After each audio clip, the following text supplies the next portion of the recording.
I was having a conversation with a longtime acquaintance recently, and it was their opinion that they were misjudging younger people, particularly millennials, Gen Z, and they thought that basically young people want to appear or to see other people as woke as possible, as demonstrative of being socially aware as possible and to effectively, wear it on their sleeves. And my response to that is that although it appears that way, that's not necessarily true. That there are a lot of uh, loud people on both sides of the political divide who are, I'm sorry, I'm trying to close a window here that just opened. Give me 1 second. There we go. So it's the loudest people on both sides of the political divide that are really they're distorting the perception of reality right now.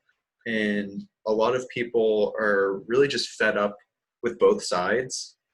And they realize that there's a lot of inauthenticity going around. And a lot of people really have sort of found themselves in search of authenticity. They can't really feel like they're finding it in their jobs. They can't really find it in the people around them. Oftentimes, their friend groups seem inauthentic or insincere. Even society and the commercials around them, the billboards that they see, the social media posts that they read, it's just people basically going through the motions of trying to appear a certain way, trying to signal to others, right? And this caught the person who I was talking with off guard, and they said, "Oh, maybe I'm, misjudging younger people." And I said, "Well, there's a certain amount of what you're perceiving, which is true, but a lot of people, they desperately want that sincerity back." And I think that the ship actually is starting to turn. When big ships start to turn around, it takes a really long time because of the momentum and it's got to swing. That's kind of what's happening, where sincerity is making a comeback. And for a while, it was fashionable to basically shit all over everything and to not really, to rip everything down. And I think that we're reaching the bottoming out of that, where we're going to start building things up again. And I know I sound like a broken record with this concept, but it's, you can feel it, you can see it if you know what you're looking for. And you can even see it in the television shows that are increasingly in the media that people consume that are becoming increasingly more popular. People are turning away from traditional, more cynical outlets and cynical takedowns of the country, of the institutions, of basically anything. And they're more in search of people who, yes, are critical, but are actually offering solutions and improvements rather than this is messed up and it's always going to be that way. So if you look at some of the content that people consume, television shows themselves, you see shows like The Office and Parks and Rec, where the characters are imperfect, but nonetheless they truly care about what they're doing, about their mark on the world, about how they treat each other. And you look at other shows like, Seinfeld and It's Always Sunny in Philadelphia and those kinds of shows. I'm focusing on comedy right now. And the characters were much more cynical and mean-spirited and sarcastic and not particularly showing much virtue in their behavior. And I think that aside from the shows that people watch, the content that they're listening to, they're realizing that the sniping that they see on display when you have a group of pundits brought together on what is termed the news today, doesn't really achieve any deeper understanding on any given topic. It just satisfies sort of an animalistic urge to see people bicker at each other and to see your side win. So your brain actually isn't getting any smarter from observing this. You're just getting that Jerry Springer effect, right? So people have turned more towards longer form conversation, more towards podcasts, better production value and programming, and deeper thought involved in the content itself, and discussions that might not actually have a set agenda, or conversations that aren't necessarily interviews, like somebody saying, I have these questions and I want these questions answered. So free flow, free form conversation that really tries to get deeper into understanding certain topics. Sincerity is making a comeback, and that's a good thing because it builds on itself. When you have sincerity and authenticity that build on each other, then you start to rebuild culture. Cultural fabric is so ripped apart and torn right now because everybody hates each other's guts, because they have this idea in their head of everything that's good. They take all of the good examples of the people who they share a sense of identity with, and they build this mental abstraction of what they are or what they believe. And then they take all of the bad things that represent every negative interaction they've ever had in their life with the enemy group, and they make this mental abstraction of what that person is, or what that group represents. And so they have a straw man for themselves and a straw man for their opponent. And I think that's starting to fall out of style. And once we are able to actually give other people the benefit of the doubt and to judge our own flaws and our own the holes in our own beliefs, to be able to effectively let a piece of whatever our individual beliefs are, I should say, whether they're religious, secular, conservative, progressive, whatever, if we can acknowledge that they're imperfect and lacking in many capacities, then we can start to basically build and mend and connect all these different ideas, and different people can start to reach compromises, and we can build on that sincerity and build on that authenticity and move towards creating something better, and synthesizing all these ideas and all of these flaws with our institutions that we go on and on about, and synthesize all of these critiques, right? And move towards actually creating something rather than ripping stuff down. So good things are on the horizon.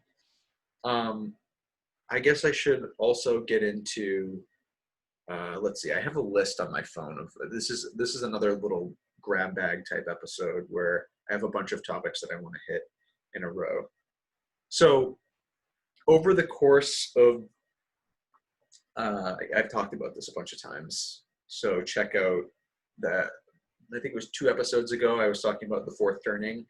So I'm not going to go back into the explanation of it, but basically there are historical cycles, and you have a crisis, and then you have this sort of rebirth, like a phoenix after a crisis. And then over the 80 to 100 year cycle, things start to fall apart again, and then you have another crisis, and then things start to come back together. So it's kind of consistent like that.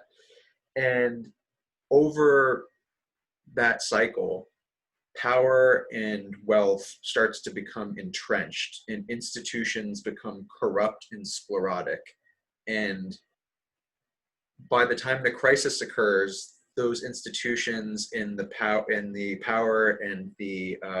wealth are so confined in one area of society, the older generations, that an event happens, the crisis, that basically redistributes a lot of that.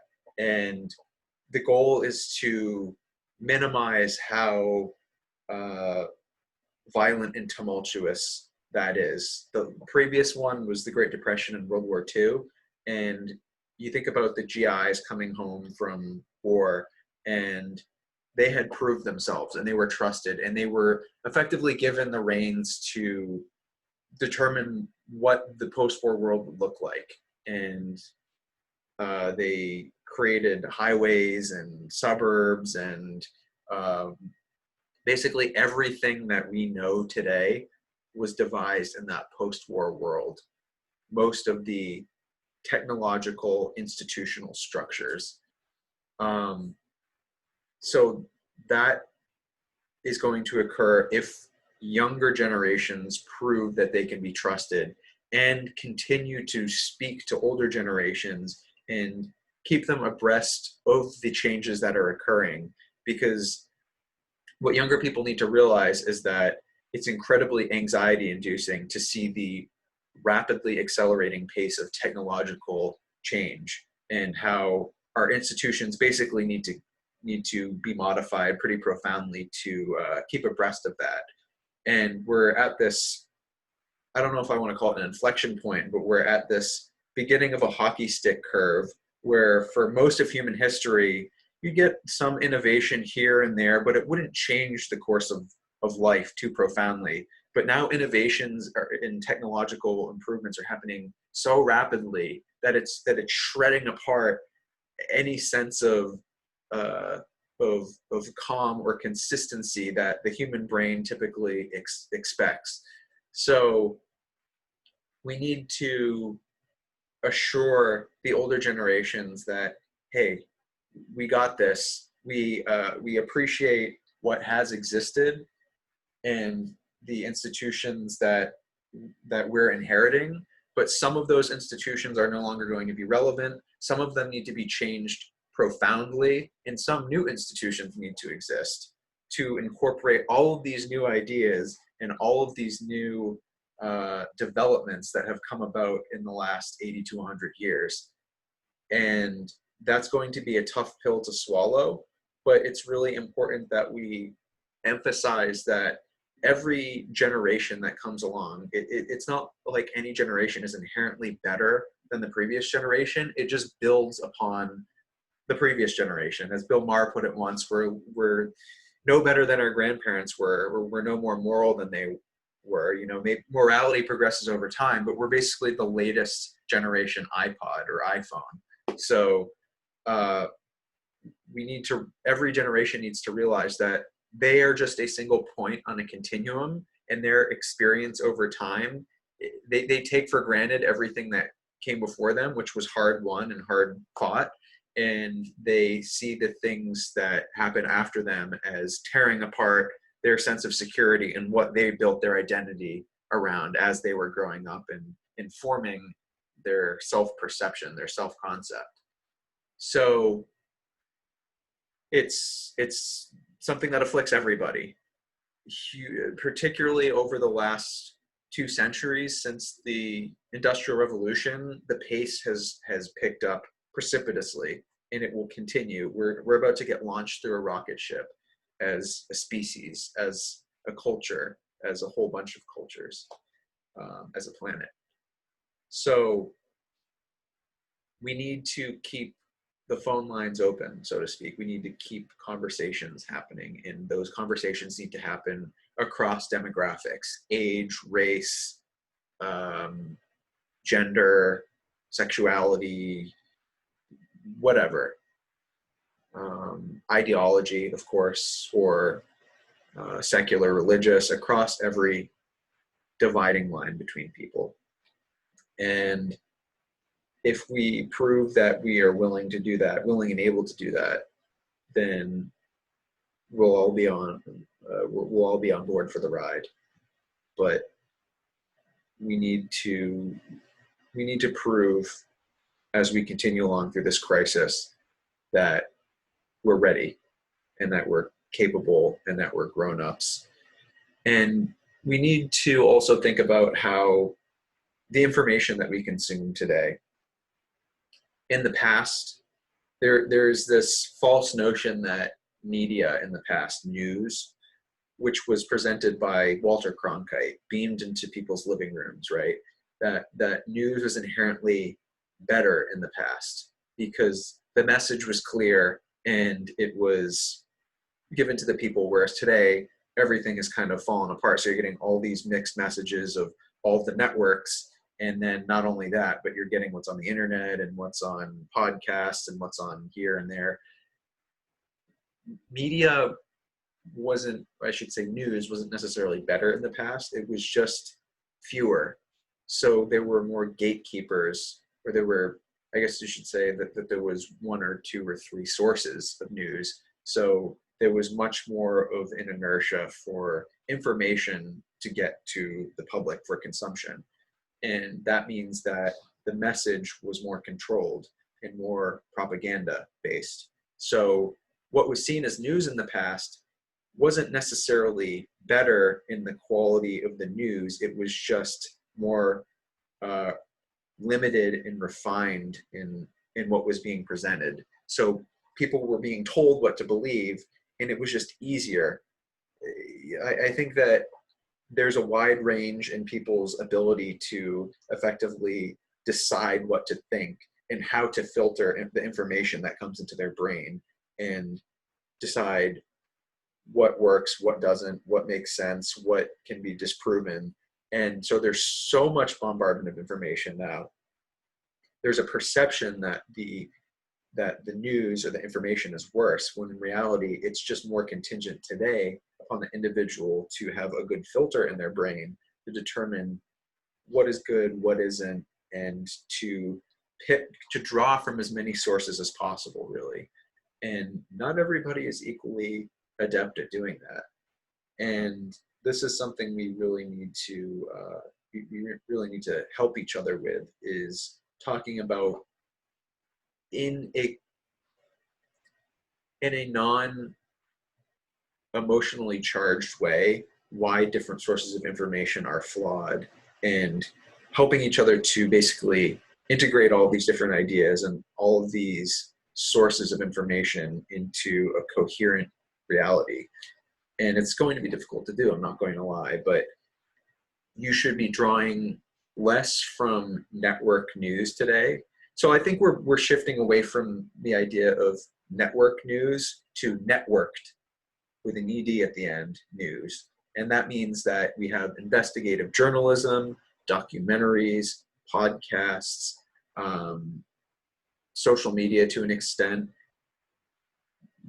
Media or news is going to be networked, and it's going to draw from many, many different sources. And we have to step up our game in checking those, and not just trust that it's purely going to be Facebook or some single institution or corporation that's going to do it for us. So I wrote down in this list of mine the basic model that we need to follow.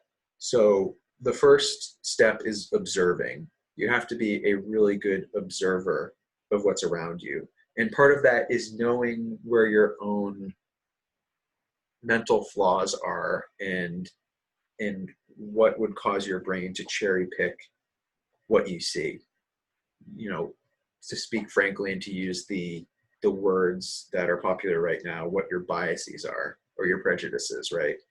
So that's everybody. That's not just this is a problem of this group. It's everybody. So when you observe, you have to be perceptive, because some people, they think that they're good at observing. It's just like a lot of people think that they're good at listening, and they're not good at listening. They're just good at waiting to talk. So when you observe what's around you, you have to be perceptive of what's occurring. And you have to think about different viewpoints and how all the different things are interacting with each other, right? So the complexity of the world around you is hidden, and particularly because your brain, as I've talked about before, its natural tendency is to construct narratives. And the simpler the narrative, the more appealing it is to your brain, because you've heard about the path of least resistance. A simple narrative is basically the path of least resistance, where it reduces all of reality. It filters everything out that's inconvenient, and it presents a simple, generally good guy, bad guy narrative of I'm good because I know what my intentions are, and I can pretty much assume or assign motive to the other people who are, or institutions or whatever, who are acting against me, and it is evil. Good, evil. That's a very simple narrative, a flawed narrative. And it's interesting today. There's a great video that you'll find on YouTube called The Evolution of the Villain by Wisecrack, or it's a channel called Wisecrack. And it goes into how previously villains were effectively very simple, and there was no clear, the reason why they were engaging in their villainy was just because they were evil, right? So you get the mustachioed guy who would tie the lady to the train tracks, and you got no backstory of why this dude was doing that, other than that he was a creep and he liked doing evil stuff. He was like a psychopath or something, right? Well, our understanding based on our media and based on our television shows and movies of why people engage in villainy has gotten much more nuanced. And the modern villain, so after that original villain, then we got into villains representing the Soviet Union, basically, which was like our great enemy, so the other. And then later on it was representing corrupt government officials, and then it was, so like each decade sort of had its different model villain. And then today what we have, and I thought this was brilliant, they talked about this, is you watch a movie like, I don't know, Avengers, which I actually haven't seen, but the villain Thanos, his plan is to, I guess, kill half of the universe or the world's population because of an overpopulation issue.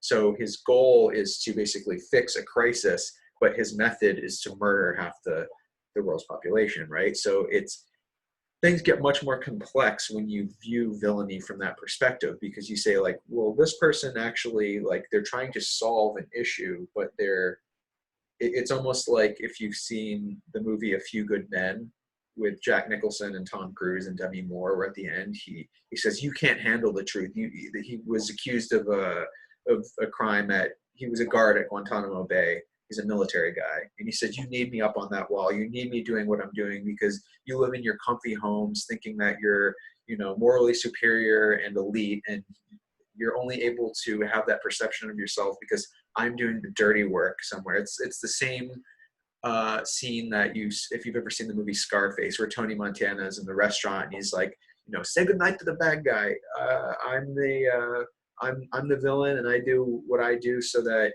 you can have the lives that you have, and you take people like me for granted. So it's interesting to view villainy in that terms, and it's uncomfortable for people because it lets into their minds potentially that the way that they behave on a day-to-day basis could be morally questionable, might not be as morally pure as they want to believe.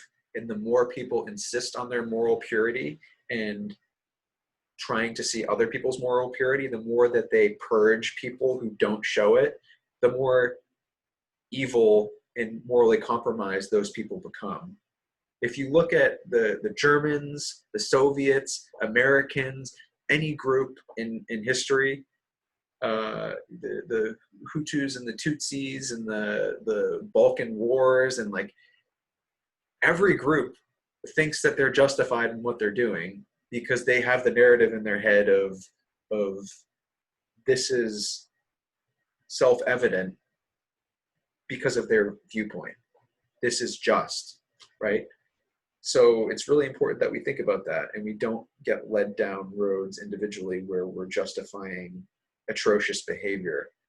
But we also need to realize the complexity of decisions that people face. Like we look back at some historical occurrence like the atomic bombings of Japan, and we judge that from a modern moral standpoint where we're all sitting around in our living rooms, in our armchairs, being the armchair moralist or armchair philosopher saying, well, I wouldn't have done that. I wouldn't have dropped the bombs, or I wouldn't, or, if I was in Thomas Jefferson's position or George Washington's position or Abraham Lincoln's position, I would have just freed the slaves. We wipe away all morality from the standpoint of that position in time, as well as all complexity. Like, for example, Thomas Jefferson and George Washington deplored slavery and had actually wanted to free their slaves, but there were legal preventions that existed at that point that meant that they could not.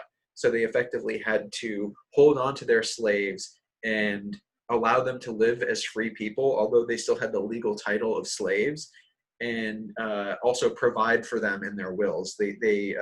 Washington didn't have any kids. He actually bequeathed much of his estate to his slaves, and I believe they got freed upon his death. But history wipes all that away, and just as it wipes away the distinctions between the different German people that contributed toward the eventual Holocaust, right? I shouldn't say the different German people, but the different viewpoints and how it started off as a very minority ideology, Nazism, and wasn't particularly popular among that many people. And over time, as it consolidated more power, it started to get people who joined in for non-ideological reasons, for opportunistic reasons, like they would get wealthy from supporting the Nazi government, people who just felt like they couldn't say anything, who were terrified, and who were brought along because of small acts of cowardice accumulated over time at a population level. And the same thing with the Soviet Union, where it's like, you had people who believed effectively that what they were doing was so noble that they could spare no cost and do absolutely everything. And the ultimate irony is that in trying to create a world that was more just for the laborer, they created a system of slave camps to support their creation. And anybody can become a part of these things. This is why I have chosen to focus in previous episodes and continuously moving forward on the unfortunate attraction that people tend to have towards cults, scams, narcissists, and demagogues, and how those interweave with each other. When things aren't going right in our lives, we tend to basically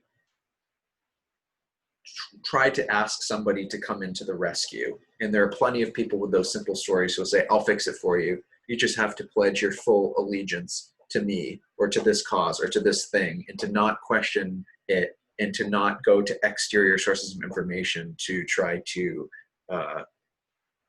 investigate it. Seal yourself off, right? So we find ourselves in a complex situation right now, and we need to watch out for each other. And so the first thing that I had mentioned before was the first step was to observe, right? Now the second step is to read, and to read widely, and to preferably read as much nonfiction as possible.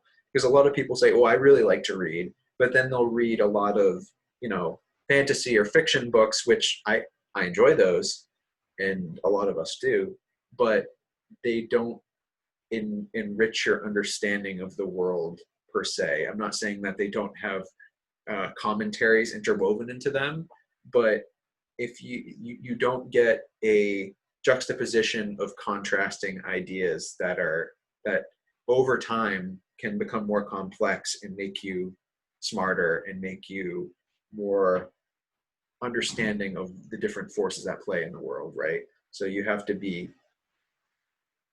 all devouring of what you read, but tend towards non-fictional sources for what you consume. And as I mentioned before, add on to that documentaries and like the non-book or article, the non-reading sources of what you consume, you should also try to make those as informative as possible and challenging to each other, right? So if you watch or read one piece of information, read the criticism piece of information as a response to that, or get into the sources of the information that you just read and read some of those pieces of information. But the one thing you shouldn't do is be fearful of how you will be perceived or judged if you start to read pieces of information that other people wouldn't want you to read, right? I'm, for some reason, drawn towards controversial information. It's why I've read several banned books and why I move towards subjects that make a lot of people uncomfortable. But for example, I read Mein Kampf. I've read the Unabomber Manifesto. I have read the Turner Diaries. I have read Communist Manifesto. I've read books that a lot of people would say, okay, I don't want to be perceived as some type of bigot or some type of radical or something like that. Oh, there's another book, Rules for Radicals by Saul Alinsky, right? That was an interesting one as well. I'm not advocating that everybody go out and buy these books, because some people, they don't read them from an intellectual perspective. They try to read them as truth. And what I'm saying is read from an intellectual perspective and try to understand the good and the bad, the flaws and the better elements of any piece of work that you're looking into. So, it's interesting because even in something as morally reprehensible as Mein Kampf, you can find a chapter in it or a line that if you took it out of context and you gave it to somebody and you didn't let them know that this was something that Adolf Hitler said, and you ask them what they thought about it, they'd say, oh yeah, I totally agree with that. I'm not necessarily saying something anti-Semitic, but like there's a chapter that talks about parliamentary government. And he talks about how when you have a system of government where basically responsibility or accountability is distributed among many people, then you can never sort of nail a certain person for their fault or for failing to do something. So it becomes very frustrating and it can get very inefficient. And yeah, that is a major flaw and trade-off to that form of government. So I can agree with that. And I can take that separate from everything about murdering Jews, murdering European Jewry, right? So I think it's important that you not be afraid to read freely and to not avoid controversial material, and that you over time start to introduce that controversial material into conversation so that you can become more articulate with it, and that we can start to have more meaningful conversations. Because if we don't have more meaningful conversations, we will circle around this drain forever and ever and ever, where people say, hey, we need to have this conversation. Why is nobody courageous enough to have it? And this is something that has bugged me with how people say this about race, where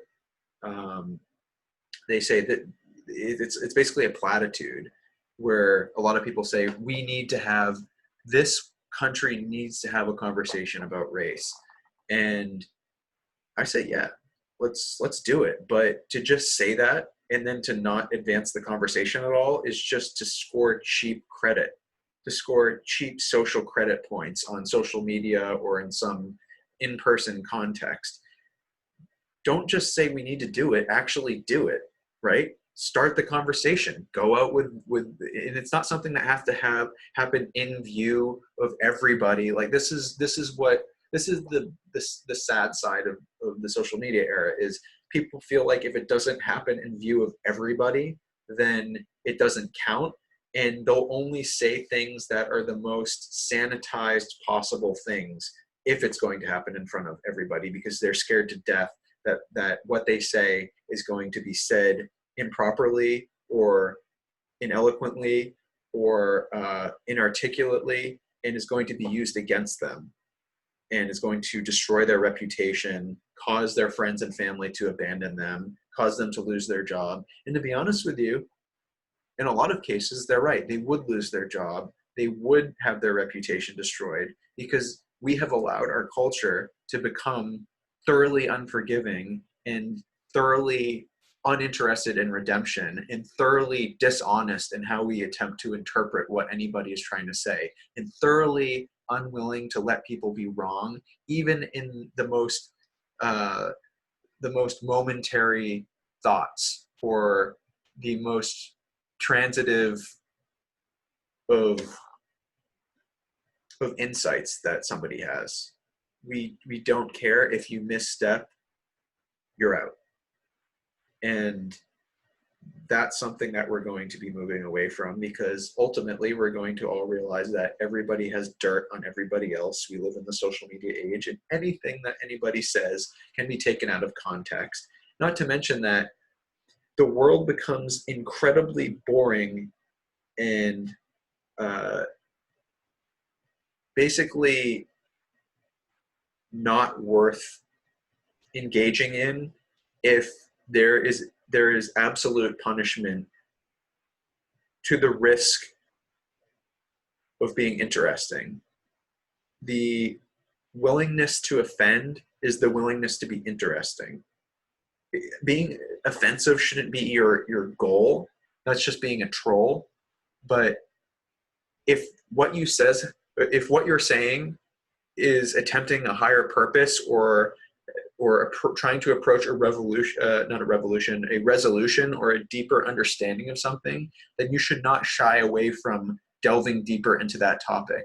And when people say that they want to hear a national conversation about race, great. What are they expecting? Everybody to sit down in unison and start listening to each other? Generally, what that person tends to be saying is, I want people to be silent and listen to my perspective, or the perspective of my side, whatever my side is, because white people aren't a solid group. Like, I don't speak for white people when I talk. I'm just one white guy.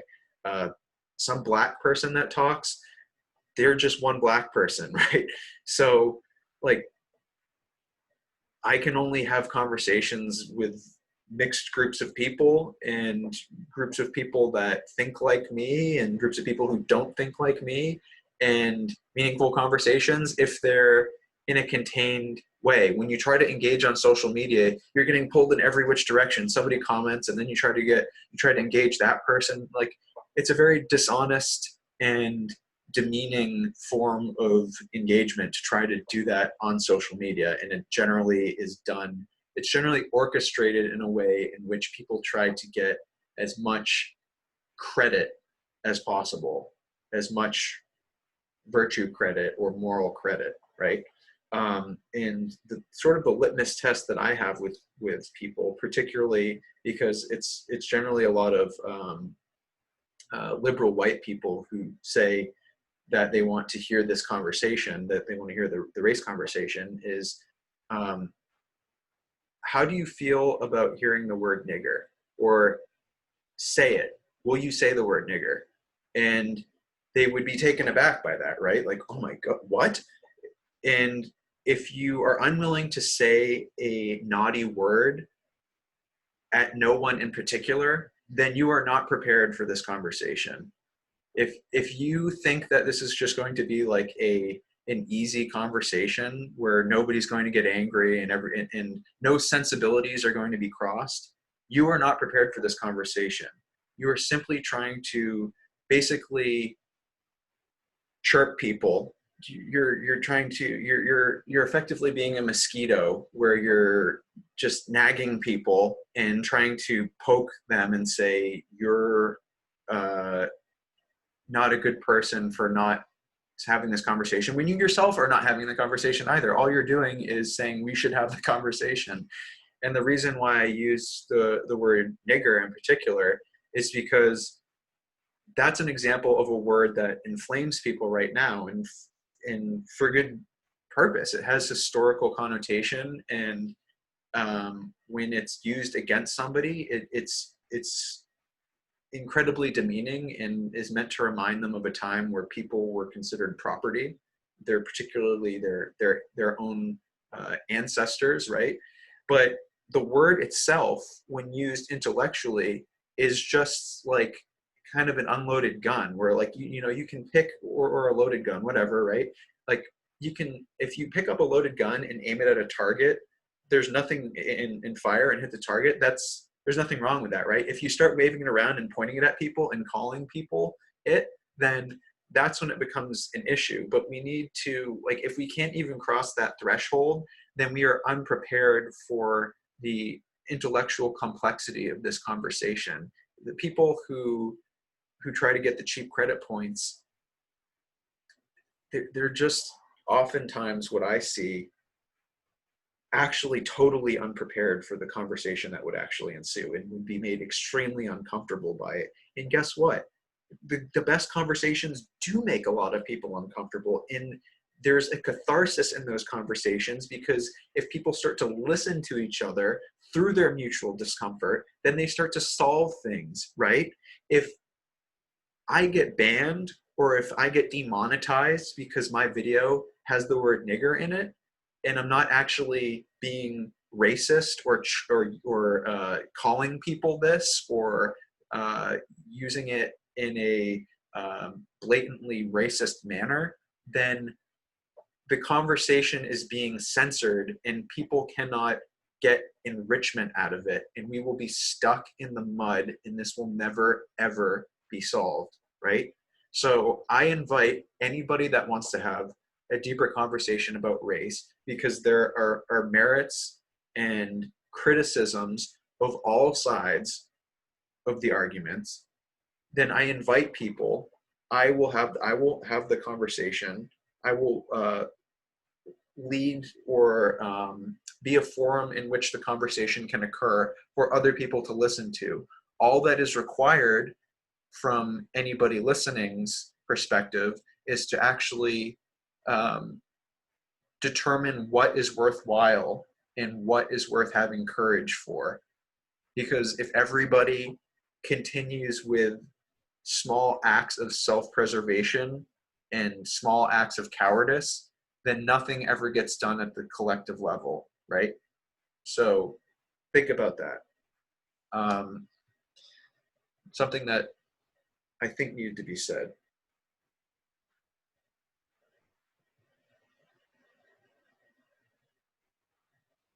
Okay, so looking at my phone for the next couple of topics.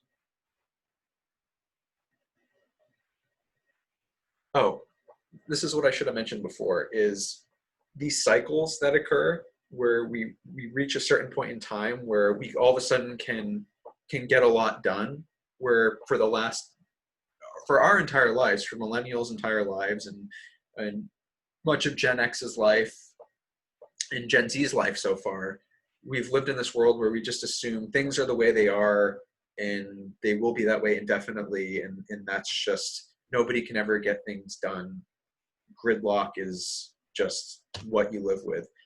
But we're at that point in time where gridlock happens to be its worst, and then you enter the era where all of a sudden things start to free up a bit, because people say, oh, like, things have gotten so bad, let's just start having conversations. Let's, like, that people just get so fed up that they start to approach solutions and changes that need to be made. And the reason why few people ever realize that this stuff is cyclical is because the cycle is the length of the human lifespan. So a generation, 4 generations go by within any given cycle, right? And you only see that's why probably history has the capacity to repeat itself, because the lessons of any given era by the time you get several generations, at least 3 generations removed from, you no longer have direct, the people who were in elderhood, the people who were in adulthood, who were adolescents, and who were in childhood have all basically died off, and the lessons are now only communicated through secondary source information and journal entries and things that were left behind. So that isn't a reason why we need to focus on the quality of the information that we pass through the generations, in insisting on people remembering the legacy of slavery, right? That's an important thing to remember. The lessons of World War II and the Holocaust, the lessons of the Soviet Union. The last 20 years, or not 20 years, the 20th century is so jam-packed with lessons, and it's really quite unfortunate that so many of those lessons aren't touched upon, or the way that history is taught is purely a superficial level of the people and the events, and it dismisses or doesn't broach the ideas, when the ideas are the true distillation of what humanity, what human collective memory must remember and communicate, so that we don't continue to make those mistakes. Because if we don't talk about these ideas, then we're missing effectively the whole point. And I think that it would be unfortunate if we went down some of the same murderous, awful roads that humanity went down during the 20th century, when it was so ideological and so insistent that the worldview or the narrative that any given group was believing had to be pursued to its complete end. And everything, you have to crack a few eggs to make an omelet. That was, I think Lenin said that, which was, a justification of effectively killing or doing anything you have to reach the end goal of what your vision is, right?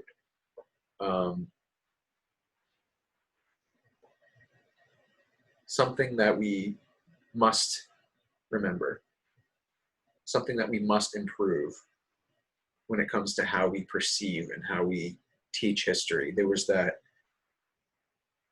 it Eleanor Roosevelt that said, the smartest conversation, the most intelligent conversation, I'm paraphrasing here, I'm not going to get it right, but she said the most intelligent conversation is about ideas, and then the next level down is about events, and like the cheapest, lowest level conversation is about people. It tends to be more gossip based. Gossip extends into history too. Okay.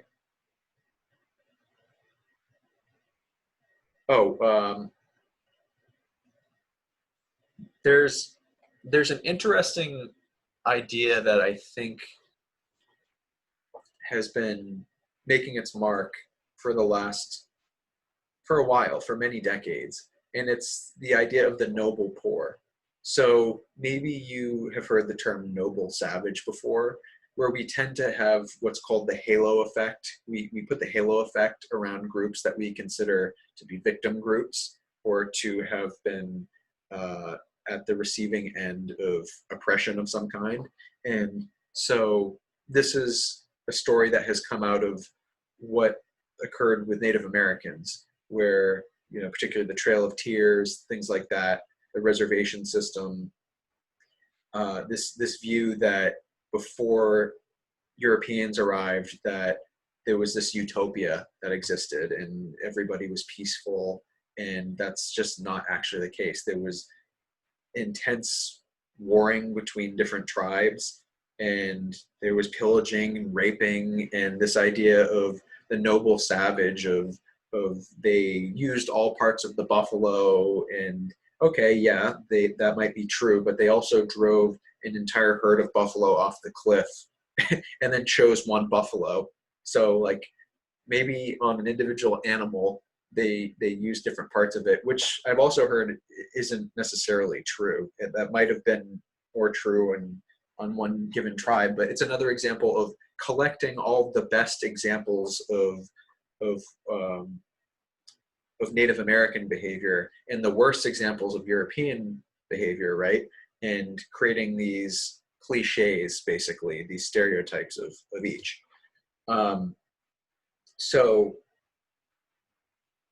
the same concept of the halo effect as applied to the Native Americans is applied towards the poor people of today, and that's across the poor, the social underclass of any country, where there's a halo effect put around them, where they're noble, and surely existing in a state of poverty makes one morally superior or something like that.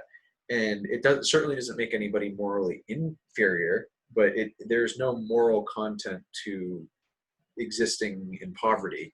So it's interesting because the same people who constantly talk about the poor don't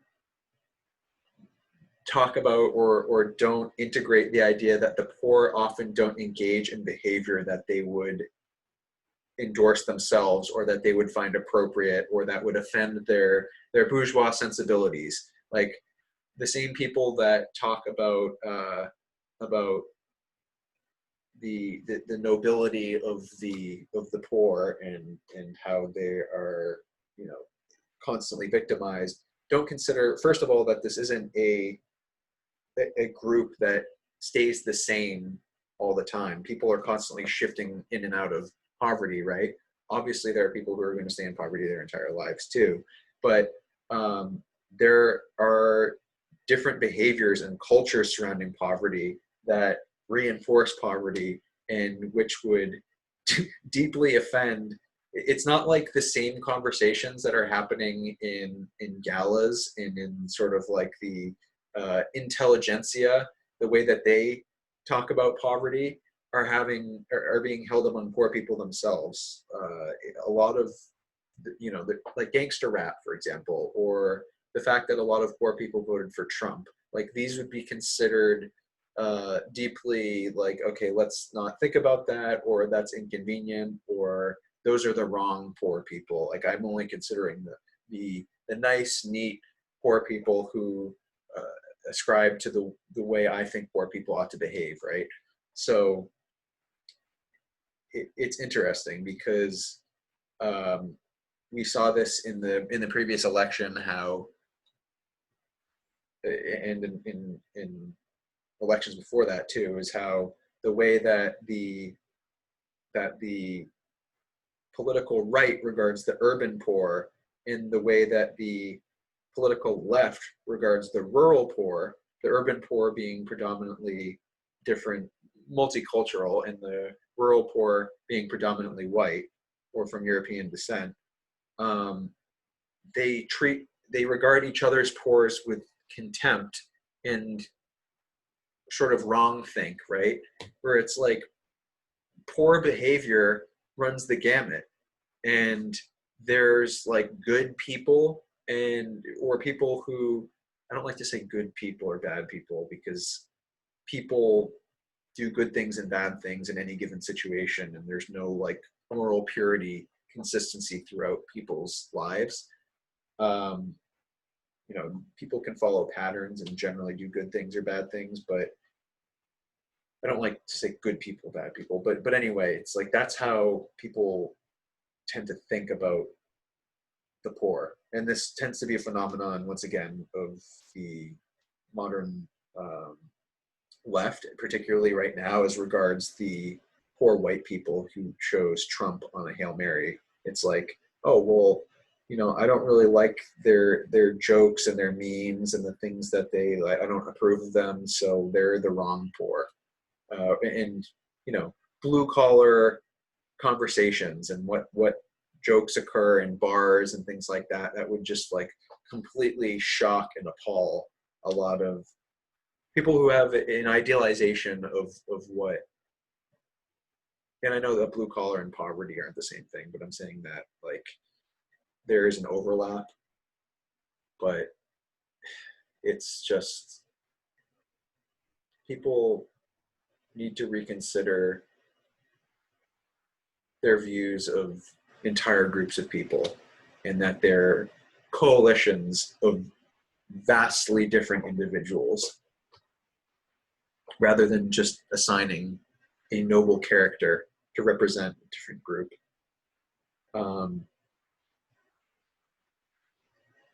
Yeah, so another issue is the punishing effect of relativism. So I talked about this at the end of a couple episodes ago. There's a book by Thomas Sowell about basically poverty culture and how the Scots-Irish. So people think that the white people that started the United States, that moved and settled the various regions, were just sort of like this one mass, this one blob, and they were culturally identical, which isn't true. They came from different regions of, even in the same country, in Great Britain, they came from different regions. So you had the Puritans in the north, and the Quakers in the Pennsylvania area, and then you had the Scots-Irish from the borderlands in the south. And they came from a culture that was an honor culture, basically. They were Highlanders, they lived in the borderlands, and they were looked down upon from the culture, the Puritan culture that settled in the Northeast. And so there was an inferiority complex that established itself over the generations in this culture. That, when I say honor culture, generally it's like if somebody crosses you, even in a minor slight, if they look at you wrong, if they insult your mother, like whatever, it's that grudge can carry on for generations. Maybe you'll get a group of your guys and you'll go and find that person and kill them and kill their family, or like the South in a lot of areas was very violent. And lynching itself actually started out as a white against other whites thing, and then only after the end of the Civil War and Reconstruction was it really targeted against Black people, so, or former slaves. And so the culture that the Scots-Irish brought over with them was not really very conducive to individual flourishing. It's not a culture that really ingrained attitudes and behaviors of success. So there was a lot of improvidence, which means it was not spending your money wisely. There was alcoholism. There was what's the term? Sexual promiscuity, not being cautious with. So there were a lot of out of wedlock births. There were many issues with just laziness, with being anti-intellectual, with being anti-education in general, dismissive of education, contemptuous of education, even of your family before anybody else, of a certain swagger of that should be how the individual should cultivate themselves, of showiness, of sort of a way of speaking, a Southern religious type way of speaking, a certain cadence and a almost demagogue style of speaking, not among everyone, but it definitely took hold in prominent leaders of the South. And a lot of this was what the slave population that was brought to the South was steeped in for generations, and it became effectively the culture of poverty in the United States. And when a lot of, so there were free men in the United States, not vast quantities of them, but in the thousands, potentially tens of thousands in the United States throughout the history, even when the country started in 1776. And so there were some free Black people who were living in the North, and they were living among Northerners, and they were living fairly well. and they were generally accepted, and they were able to go to school with white northern children. And then when vast populations of Black people that were freed from the Emancipation Proclamation descended upon northern cities, where northern Black people actually were generally living among white people, and who shared the same cultural attitudes towards achievement and work and self-betterment and intellectual pursuit, all of those things. The northern Blacks actually were really concerned about what this vast migration of Southern Blacks would mean towards northern perception of Black people, and they were actually right to be concerned, because there was this shuttering, there was the institution of Jim Crow, there was segregation, there was, because it became increasingly difficult to distinguish between, like, Black skin was just seen as the, like, okay, we can't tell whether you're somebody who holds these values or these values, so we're just going to say no to everyone. So at that point in time, it became, in general, less about skin color and in perceived, like, racial inferiority than this culture that you're bringing north is going to destabilize the way of life that we have up here, right? So it's more complex. It's much more complex. And I think that the reason why I bring this up is because there's this term relativism, which is like, hey, we have nobody should judge any other culture based on its merits or demerits, right? It should just be that culture formed in that context and can be equally conducive to health and happiness and prosperity and success as any other culture. And that's not the truth. That's like, granted, we ought to consider different cultures from the context at which they came to be, but we ought to also consider if the people living in any given culture, if they feel that the effects of the culture that they're in are actually doing them well or are hurting them more. Because ultimately the effects of, I see what has happened as being that we took a culture that wasn't working and that took a lot of counterproductive values, and assigned them as authentic to Black identity, and therefore incapable of being argued against. Otherwise, this is attacking Black people.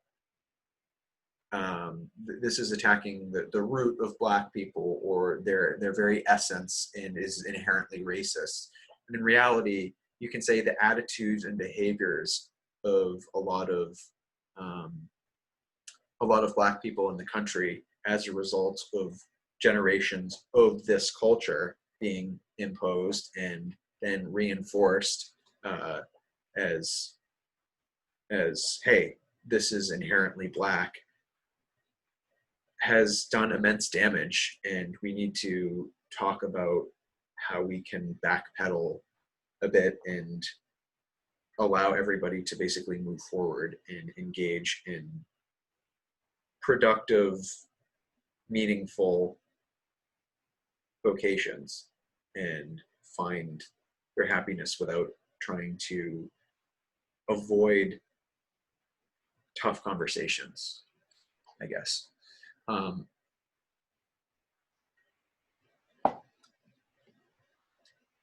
One or two more topics.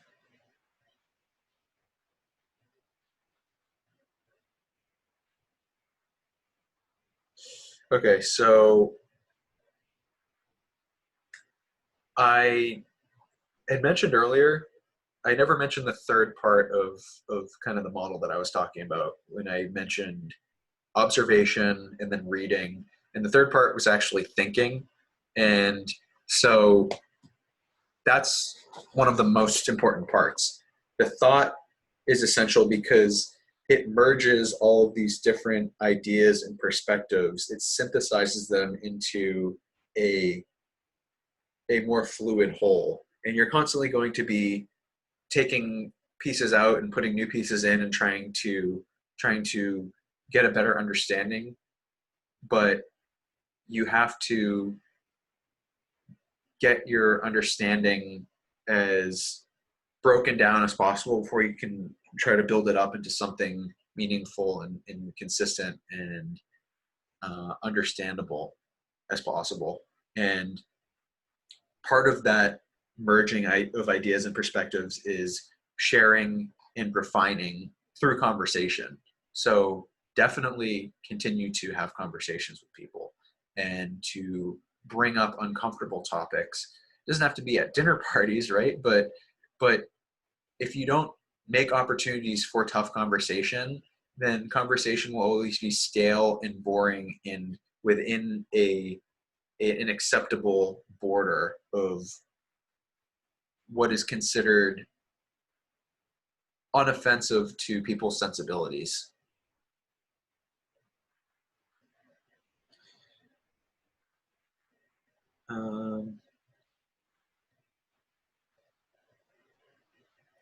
Yeah, so if you don't start to actually follow through with observing and reading and thinking, then your reality will basically be viewing life through a keyhole. It will be extremely narrow, and you everything will challenge and rock your understanding of the world to its core because you will have such a narrow concept, such a vast ignorance of what's going on around you. And by the way, even the most intelligent, even the most well-read person is still vastly ignorant.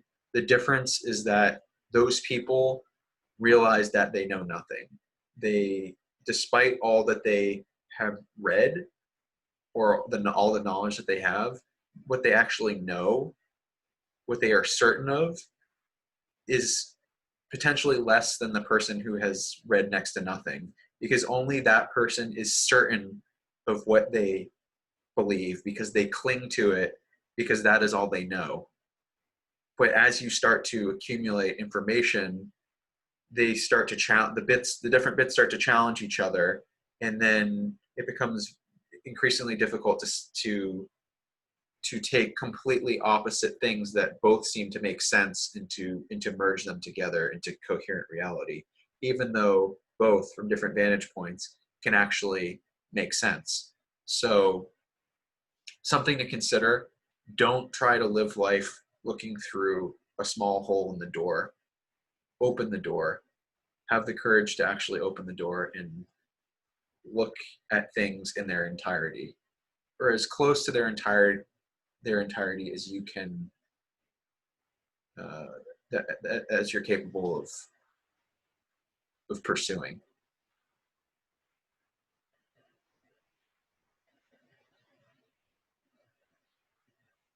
I think that is, oh, okay. Well, there's one last thing, and that's the term polymath. So I heard this recently, and I think it's a really interesting term. A polymath is somebody with a vast range of interests and knowledge. So the ultimate goal should be to become a polymath, somebody who has a vast breadth of understanding on a whole different range of topics, and somebody who's unabashed and secure in being willing to talk about those different things. And it's really important to encourage that behavior in other people. And it's important to distinguish between being a polymath and being somebody who's into trivia. You see, trivia is random bits of information that are useful if you go to bar trivia night or if you play Trivial Pursuit, right? They're just facts, lone facts, but they're not connected to anything. So it's the ideas that you have to pursue. facts in isolation don't mean anything. Somebody's birth date or the name of the hotel that burnt down in Vegas in the 90s, or MGM Grand. That was one of the trivia questions that I got wrong once, and I don't think I'll hear the end of it. But knowing pieces of information like that doesn't actually improve your knowledge of the world, but unfortunately a lot of people think because they know a lot of facts that their knowledge of the world is massive. But you want to pursue the ideas behind everything that are the sinew and the fiber that hold everything together in this vast network of information and in this vast network of neurons and synapses in your brain. So please make it your mission to read difficult things, to perceive with more clarity and more fullness, and to think for yourself independently, to engage in difficult conversation, to share your unformed thoughts, and to have courage. Make those your goals, please. The future, the near future depends on it. And I'm not going to lie, I think that things are going to get worse before they get better. I think that when people look at the coronavirus and they are wowed by the extent of it, the disruption of it, I think that they're mistaken, is that they're looking at a false summit. They're looking at what is equivalent to the assassination of Franz Ferdinand before World War I, the event that triggered World War I in the different alliances to really lit the match that set off the stacked powder kegs, right? I think that we're in a vulnerable time right now where institutions are so messed up and our morale is so low. And this event is going to be the thing that triggers basically an economic recession of intense proportions. And I think that is going to cue the desperation that people have to consider ideas and perspectives that they weren't previously open to. But it's up to you as somebody who engages in more complex analysis to bulk yourself up mentally and to basically prepare and know that things are probably going to get worse, but beyond that, in the relatively near future, they have the capacity to get much, much better. And you need to start the individual commitment of having these conversations, talking about ideas, talking about ways that our systems and our institutions can be improved. Because on the other side of this crisis, we are going to need to be prepared with the things that we want to see built and improved. And if we are caught flat-footed on the other side of this crisis, then we will have missed our opportunity and we will suffer for that for a long time. So I'm trusting that you're capable of this, and thank you for listening.